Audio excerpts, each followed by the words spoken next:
is nice. Wow. Look at this place.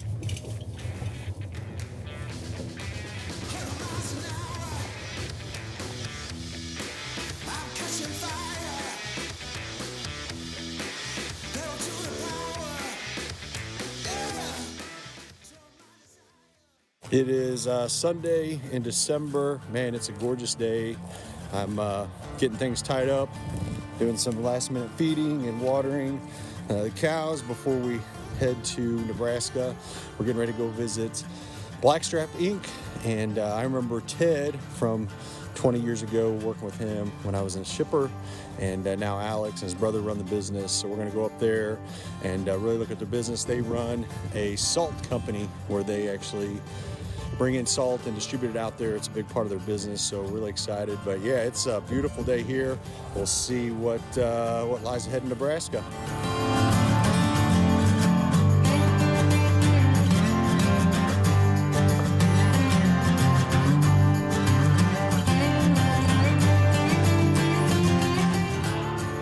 I'm real shocked. I've always said this, like, these are billboards going down the highway. Yep. And I know people want trucks looking nice in their trailers, but like, you have advertising right here to show people and people down the road, why not use it? You guys are using it. I mean, like, everywhere these trucks go, people can see that. It's a repetition. I mean, it's brilliant. Well, it's 9 o'clock Tuesday morning. I drove up yesterday to our office in Waterloo, Nebraska. I should say our Smart Freight office. Many of y'all know that we have a sister company, Smart Freight, where we factor receivables, and we built a brand new building. So yeah, I'm about 2 hours from Neely, Nebraska. As you can see, it's a lot colder today, or a lot colder than when I left the Ozarks. It was in the 50s down there. I think it looks like it's 34 degrees up here. But yeah, we're about 2 hours out.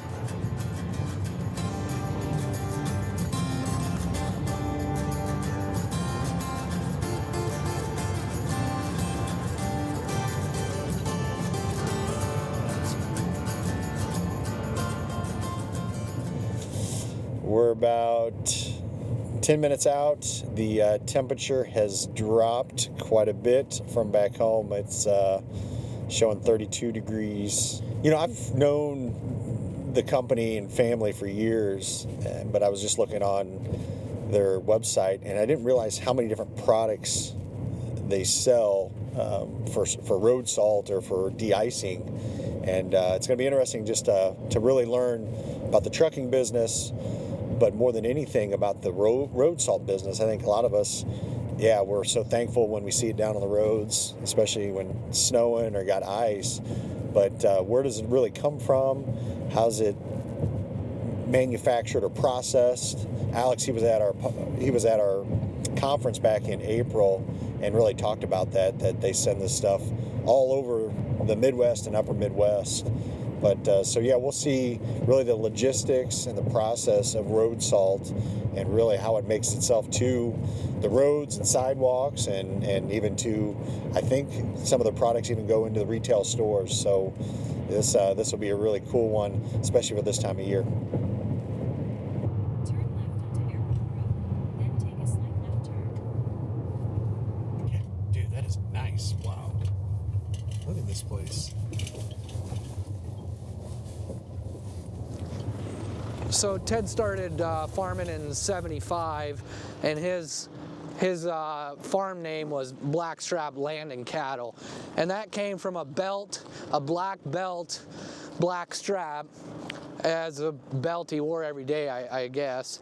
And so that was the farm name, and we retained the blackstrap part of it for this company as well. And basically built a whole brand off of the name BlackStrap, which is kind of ironic because BlackStrap usually refers to blackstrap molasses, and now down the road we're actually using molasses to put on our salt. So it kind of came full circle, I guess, with the BlackStrap name, but that is the original. That is the origination of BlackStrap. I like it. This is Ted. Oh, Jared. Jared Flynn. Good to finally meet you after so many years. My name's Joseph. Nice to meet you. Nice to meet you. You're down to the hoop and. Not yet. We're just kind of covering some things up here for starting out with, trailers in '08 and kind of where we're at now. And Come a long way in a short time. Wow, this is impressive. Been 14, 16 years. Yeah, I can still remember talking to you in '08 when I was at Bartlett. So Yep. 4 trailers to 28, 29, something like that. what branch was Ted in? He was in the Army, and he was actually going to get shipped out overseas for Vietnam, or over to Germany before Vietnam, and then his younger brother had a hunting accident, and he unfortunately passed, so Ted had to come back on a hardship and help farm, because they lost one of my uncles. So did he grew up on a farm here? Yep, just outside of Neely, row crop. And then Ted actually farmed after that for from '75 till about 2001. He farmed, and so I grew up on a farm. Me and Nathan grew up on a farm. Very strong values, work ethic, to do what we need to do to get things done. So after that, transitioned to another company and dispatched for them, and then in '08 finally started with 4 trailers. This is one of the newer trailers here, just came off the line. It's a triple axle. These have the enclosures underneath to protect against the chloride going up into the nose, degrading the structural components. Dual vibrators, and all aluminum subframe, aluminum rims. And then of course we got, our advertising as best we can, veteran-owned, family-operated, owner-operators and drivers wanted. And so that gets a lot of attention. Of course, with our front logo up there, de-icing products and logistics, it really sticks out when you're sitting in line somewhere or also delivering to a customer. They know that we're delivering our own product at that point, and it stands out, to the customers that it's not a random truck, it's your own trucks that are coming in. So I'm more shocked. I've always said this, like, these are billboards going down the highway. Yep. And I know people want trucks looking nice in their trailers, but like, you have advertising right here to Yep. show people and people down the road why not use it. And you guys Yep. are using it. I Yep. mean, like, everywhere these trucks go, people can see that, and it's Yep. that repetition. I mean, it's brilliant advertising. And you try to make it as big as you can, because a lot of times when you see a truck, you're not right by it. It's in a truck stop or off in line somewhere or something like that. So Hey guys, we are getting so much interest for our Bulk Freight Conference 2025. We started this 2 years ago. We've had 2 phenomenal conferences. It keeps getting bigger. Our first conference, we had over 200. This last one, over 500. We have a lot of people that want to show up. We want to make sure that you can get your ticket reserved. It's going to be the 3rd week of April. We hope that you can make it, but go ahead right now, go to BulkFreightConference.com.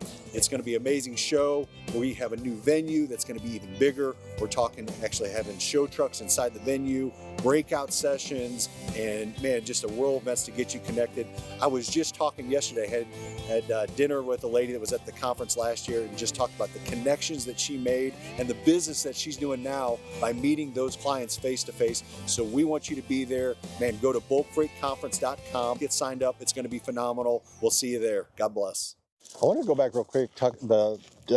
So does the farm, do you all still have the family farm? no, Okay, so no. So not involved in the farming at all. no, we got no farming. It was between family-owned land and the leased land, essentially. And so in early 2000s, the combination for leased land and farming wasn't there, with inputs and fuel costs and stuff like that. So Yeah.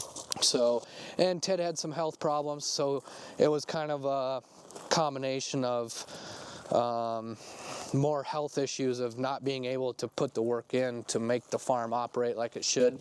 And so that's when the decision was made, move into town, get a job for somebody dispatching, and that's where he learned the ins and outs of that.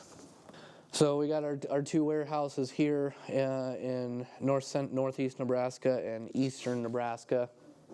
This is our building down in Ashland by Omaha, and that's our other storage building here in Neely. Obviously, a lot originating down here in Kansas and moves north, and then we leverage that capacity to reload with those premium shippers back south. And we got a couple different kind of salts. This is the Kansas white that most all the states, cities, and counties use on the roads to de-ice. We'll deliver hopefully about 4,000 loads of this per year, or this year in particular. This is our treated product with molasses and mag chloride on it. Goes down to about -30, -35.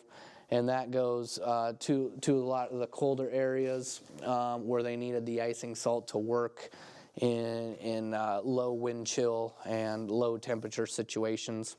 Super sacks, we do 1,000 or more super sacks a year to being contractors that can't take a full truckload, or end users such as hospitals, nursing homes, schools. I would assume you're still looking logistically of where you can keep putting these Yep. in relationship to shipping into the northern Midwest. Yep, and so again, we started with state of Nebraska for 500 to 600 loads back in 2010, and then now I've expanded to state of Iowa, state of Minnesota, South Dakota. We do southern North Dakota, and then eastern Wyoming as well. And every year we try to look for how to take more market share over, but also grow to meet that market share takeover as well.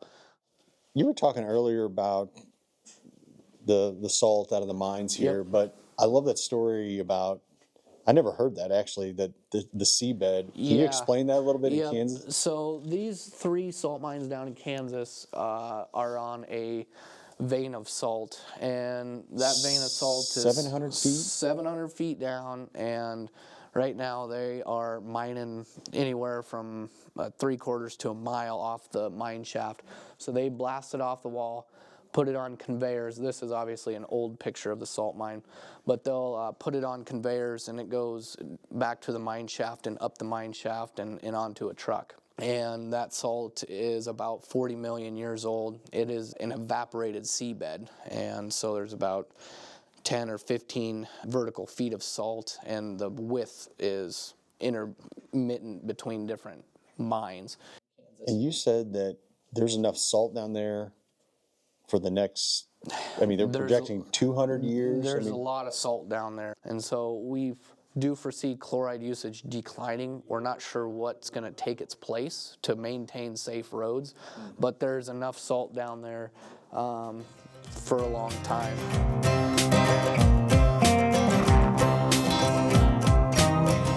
You guys just built this, I mean, Yep. So this past summer. broke ground last September, and we moved in June. So since we have so many trailers,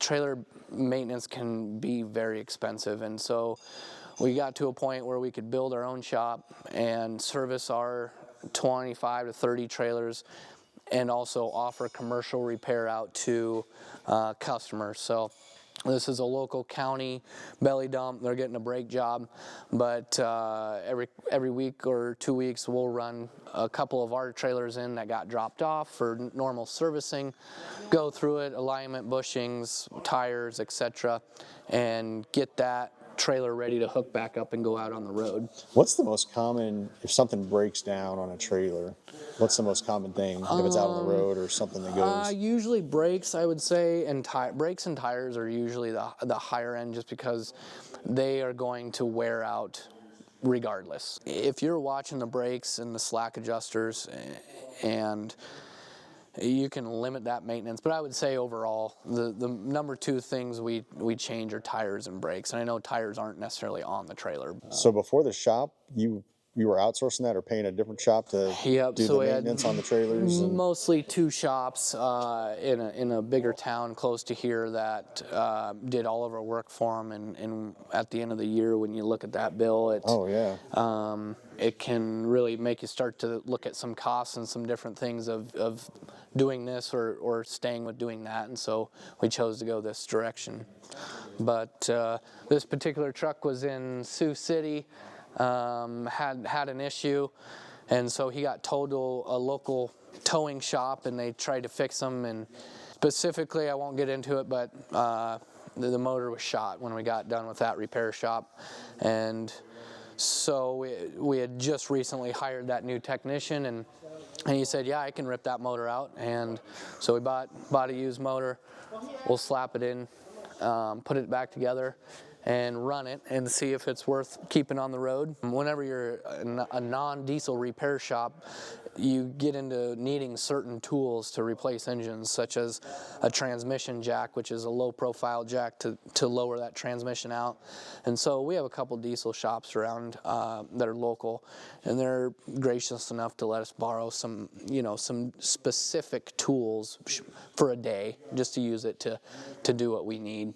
yeah. I think when you now get into the diesel mechanics, I mean, not just the knowledge, but the tools and Yeah, now it takes, yeah. it's just got to be Well, and completely a different lot. from a trailer. Yeah. And this is the first time we've ever done this, and we'll see how it goes. We didn't originally want to get into too much diesel mechanic stuff, just because working on trailers is a lot simpler. As soon as you go into this, if it wasn't our own truck, we wouldn't be doing it. You know, you get into warranty stuff and making sure that the motor you put back in is good and everything's right, and expecting that customer to be happy. And it's a lot easier to do that with trailers where the components are specific and they get replaced. And so When you're sitting at your desk, you're talking about how all this works.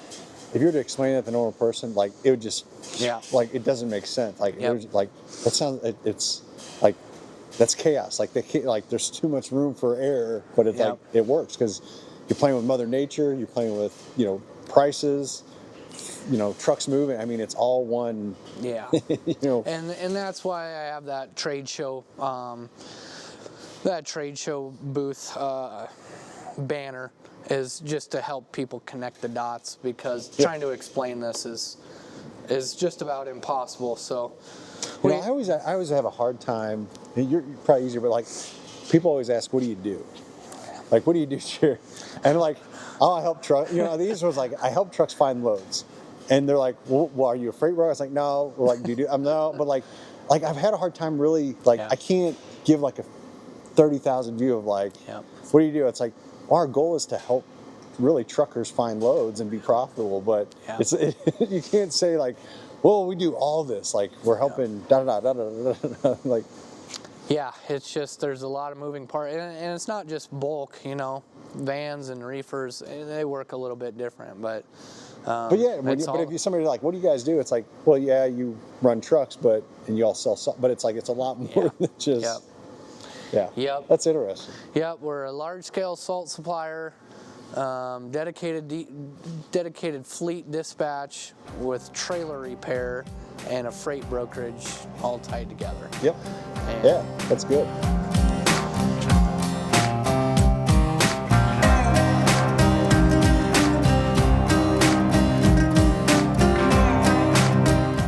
So this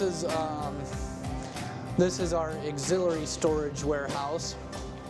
So here we got this is a smaller granule salt, like I was mentioning, for sidewalks. Yeah, this is. I was just like, when you buy the stuff from the department or Home Depot, Lowe's, this is like what you buy. Yep. So we use that on the sidewalks because on sidewalks with coarse salt, if somebody's at church in heels or something and steps on one of those big pieces, it can get into some issues. So we just use that for certain things. This is that smaller granule treated. So this is the treated Black Magic sidewalk, similar to the coarse, just a smaller granule. And that goes down the same way, but just for sidewalks. This is a Utah salt. So this is what comes out of the Great Lakes. This is solar evaporated. And this is used primarily for brine making. So this is a 98% pure salt. And when you brine this, it brines out almost 100%. With the Kansas salt, that stuff is about 96 to 97% with shale in it. And so when you brine that, there's a residual 3% shale left in it. And then this is just another auxiliary pile of Black Magic, similar to the other building. Yep. Same. Yep. We just have more room over here, so that's helps us store 15 to 20 more truckloads, especially going into the Christmas, New Year's. Labor gets a little bit shorter, but orders keep going out. And so to put that in perspective, this is roughly probably 15 to 20. Yep, I would say semi-loads right here? Yep, 20 loads in here. Of course, we got it piled up and it goes all the way to the back wall. Yeah. And really probably need another building, but with things going on, this is working just fine. Normally, you probably wouldn't put salt in a red iron building like this, but as long as you don't have any air moving through it, that salt doesn't have a chance to get airborne. And also the Black Magic is a corrosion inhibitor, and so the molasses in that actually reverses the rusting process on metal and infrastructure because of the sugar in it. So on our loader bucket, when we handle this regularly, the rust on the loader bucket will actually reverse in progression and go back to kind of a protected surface that's coated in our molasses mag chloride blend that resists rusting further until it wears off and dries out. So yeah, so this is what I was talking on that loader bucket. You know, this would be a rusting process, but you can see how that Black Magic has coated it and stopped it. Yeah. Oh yeah. So that's why in some scenarios, you know, if you take a rusty nail and drop it into a cup of that, you could actually pull it out and that rust may be gone, just from reversing that process. So.